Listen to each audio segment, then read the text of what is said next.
Wow, ladies and gentlemen, ladies, girls and boys and girls, welcome back. Welcome back. Let's talk.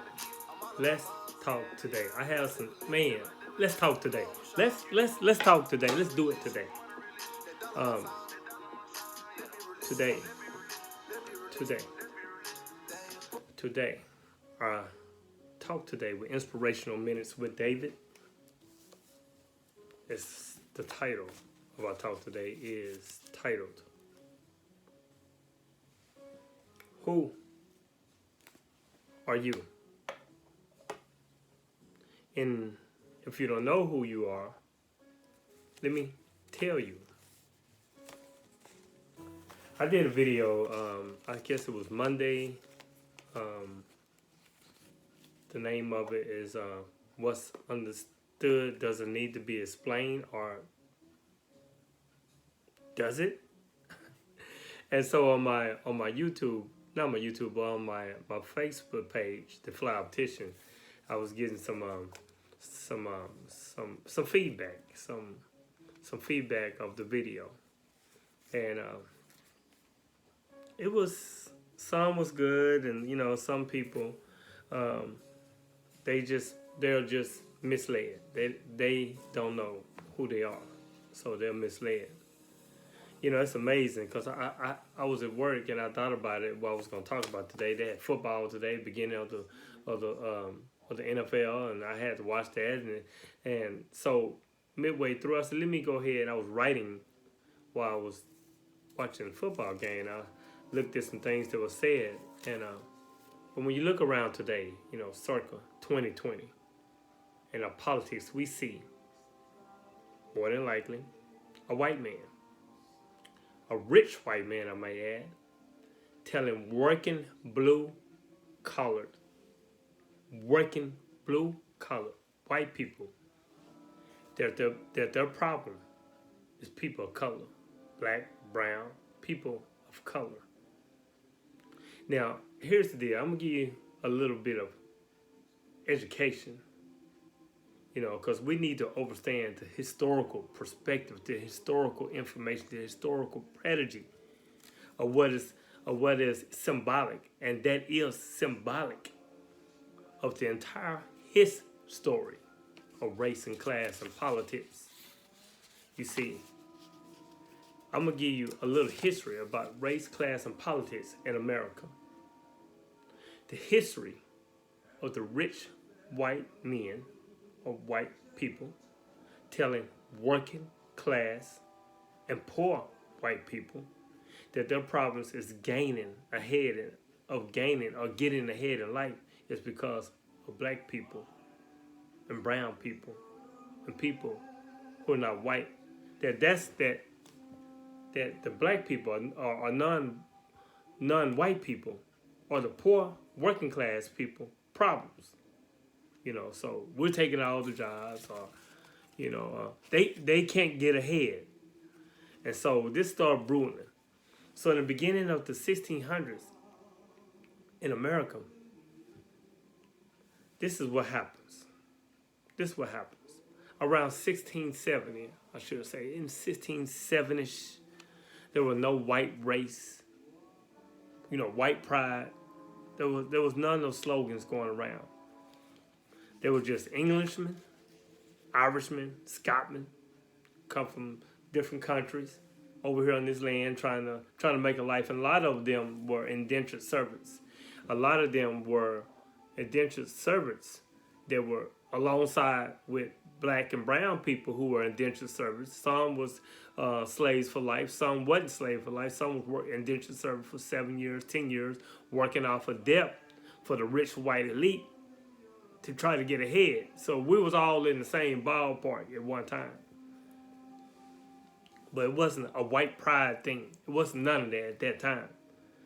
But only in the colonies that became white, because in the early years, we were all working together, so we had to get along together. There was a lot of uprisings. There was a lot of, black and white came together because we were the ones that were getting our necks stepped on and stomped on. We were the ones that were being exploited. We were the ones who was working for the elite, the rich white elite. So the poor whites and the blacks and brown, we all came together for uprising against the white elite because we wanted equality. And so the white elite, they knew something had to happen. They was tired of the uprisings. And because, the black, white, and brown, the indentured servants, they knew they was getting the bad end of the stick. They knew they were getting messed over and screwed by the elite rich land owners, the rich elite land owners and property owners, and the people who ran the colonies at that time was rich white landowners, the elite. So again, they had to come up with something. So the coloners and the colonies, the rich coloners, the elite white slave, owners and the people who own the land and the property, they said, hey, shit, here we go. They would realize, hey, we got to do something about this. There's too many uprisings. They're coming together. They're coming together as one. So we got to do something about this. So they had an ingenious idea to get the other people of the European descent on their team, on their side. So the elite created the concept or the mentality to the poor white working class and said, hey, look at us. We're white. You're like us. You are a part of us. You're not them. You're not black. You're not brown. You're not Asian. You're part of us, the white people. Now, you're part of the white race team. You're part of us. Now, I mean, they're not telling them that they would never get really ahead in the game. They're not telling them that the part of the game is that, you're part of us, you're on our team, but hey, you ain't gonna never get in the game. You ain't gonna never start. You're gonna be on the end of the bench, maybe the practice squad, but you're part of us. But nevertheless, you're white. You're on our team. So then, guess what?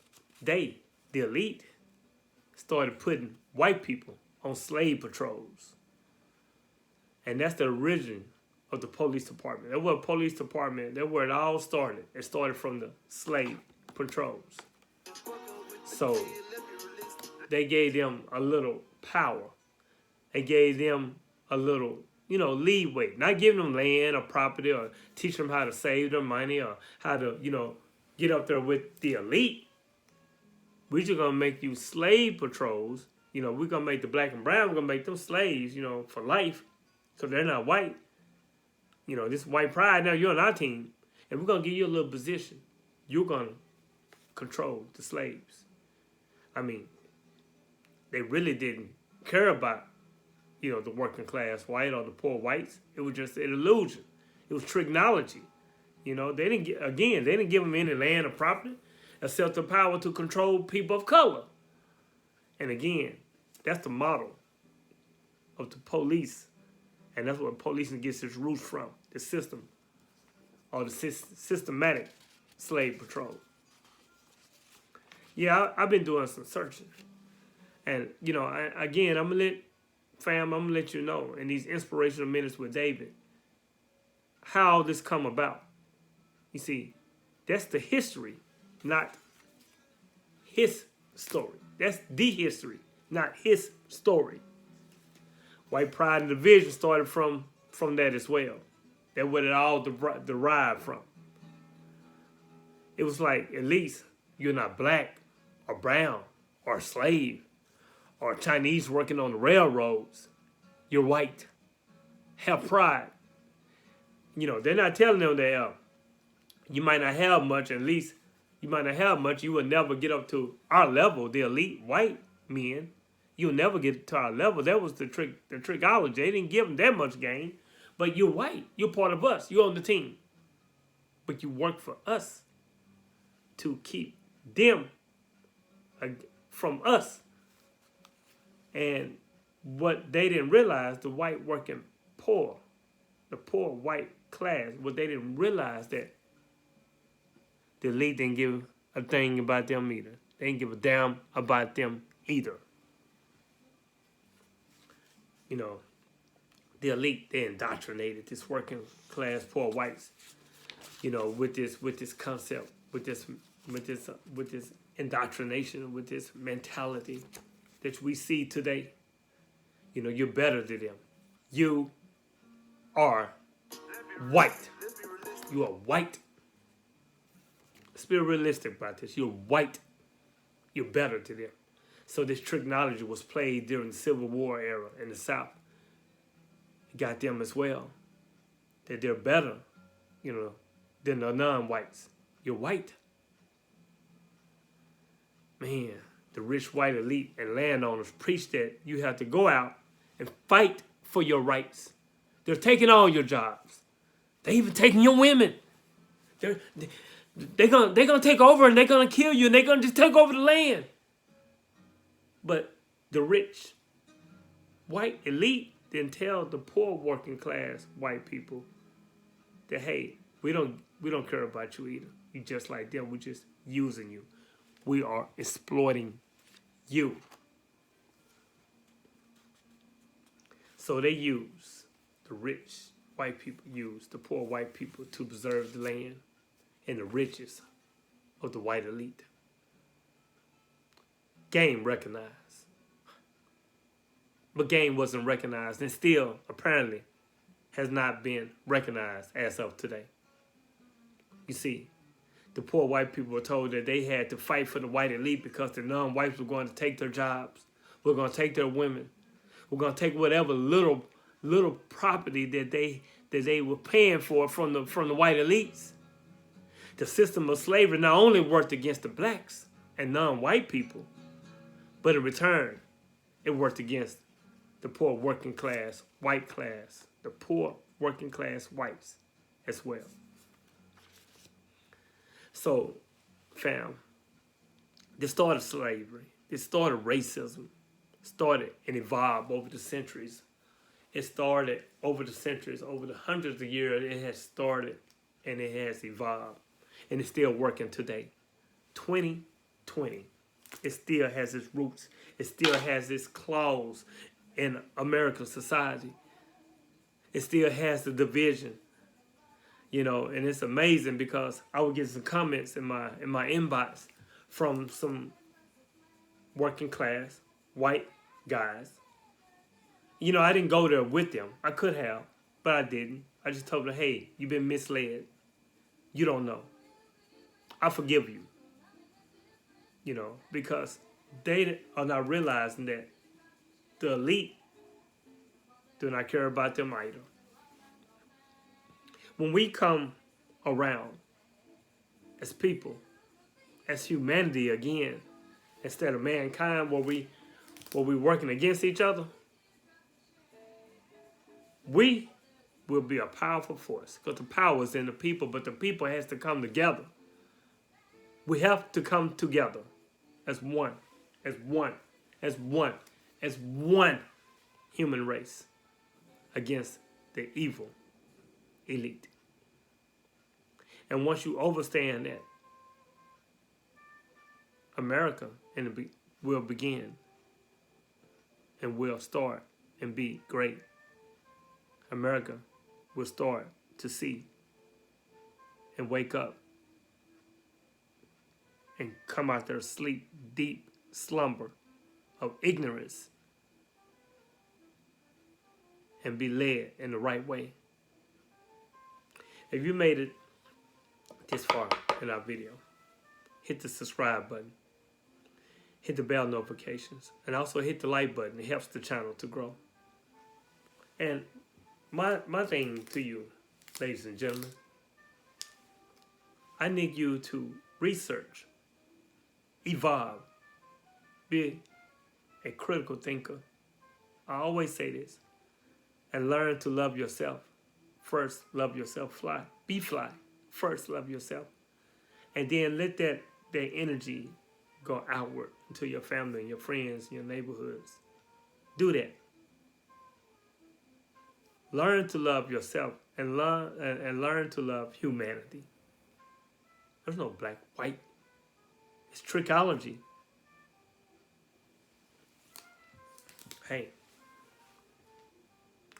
if I love you,